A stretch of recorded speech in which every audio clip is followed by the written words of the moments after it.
오늘의 말씀지기 김인재 간사입니다. 어느새 10월도 절반가량이 지났습니다. 남아있는 10월 한 달도 말씀 가운데 승리하는 모든 CCC 지체들이 되기를 소망합니다. 오늘 말씀은 성막의 뜰을 만들기 위해 성막 포장에 대한 규례와 등대를 밝힐 기름, 그리고 그 등대를 관리하는 규례를 언급하고 있습니다. 먼저 9절에서 19절까지 성막들을 어떻게 만들어야 하는지 말씀해주고 있는데요. 그 중에서 세마포 휘장을 남북으로 100규빗, 동서로 50규빗을 치라고 말씀하고 있습니다. 미터 단위로 바꿔서 보면 남북으로 45.6m, 동서로 22.8m 정도 된다고 합니다. 굉장히 큰 휘장입니다. 하나님께서 이렇게 세마포 휘장을 치라고 하신 것에는 어떤 의미가 있는지 세 가지를 함께 알아가 보도록 하겠습니다. 첫째는 성막은 거룩한 곳이기 때문에 거룩한 곳과 속된 곳을 구별하기 위한 것입니다. 여러분, 교회는 세상과 구별된 거룩함을 가져야 합니다. 그런데 그 거룩함이 사라지면 세상과 다를 게 없어지는 것입니다. 교회는 건물이 아닙니다. 바로 성도 한 사람 한 사람이 모여 교회가 되는 것입니다. 우리는 하나님의 말씀을 따라 죄를 버리고 세상과 구별된 거룩한 삶을 살아야 하는데, 세상으로부터 구별된 삶을 살지 못할 때 더 이상 교회로서의 역할을 하지 못하게 되는 것입니다. 그렇기 때문에 우리는 다른 그리스도인들을 비판하기 이전에 나 스스로의 모습을 먼저 돌아보아야 합니다. 나는 세상과 구별된 거룩한 삶을 살고 있는지, 세상의 간습을 쫓아 살고 있지는 않는지, 자신을 먼저 잘 돌아보며 거룩한 습관을 쫓아 말씀 가운데 승리하는 여러분이 되시기를 바랍니다.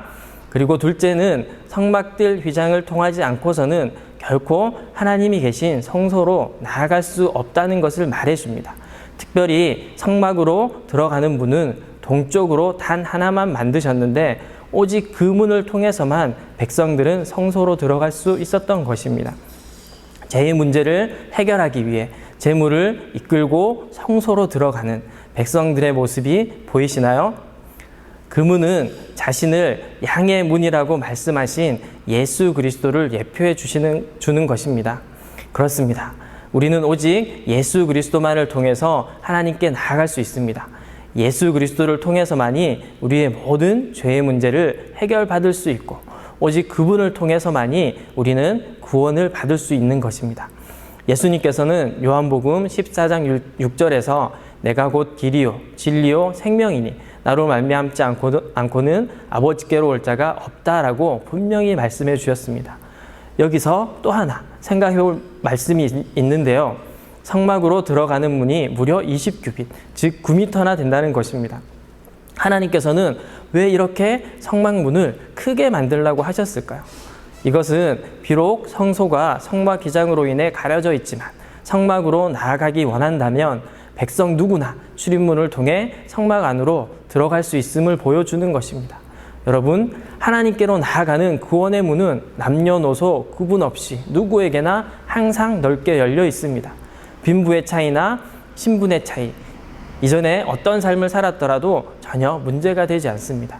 오히려 죄가 있기 때문에 그 죄의 문제를 해결받기 위한 유일한 문, 바로 예수 그리스도께 우리는 나아가야 하는 것입니다.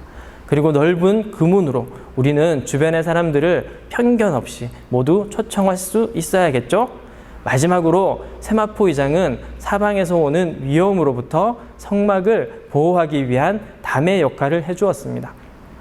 이것은 영적인 의미로 모든 성도들은 하나님의 보호하심 아래에 있음을 말해주는 것입니다.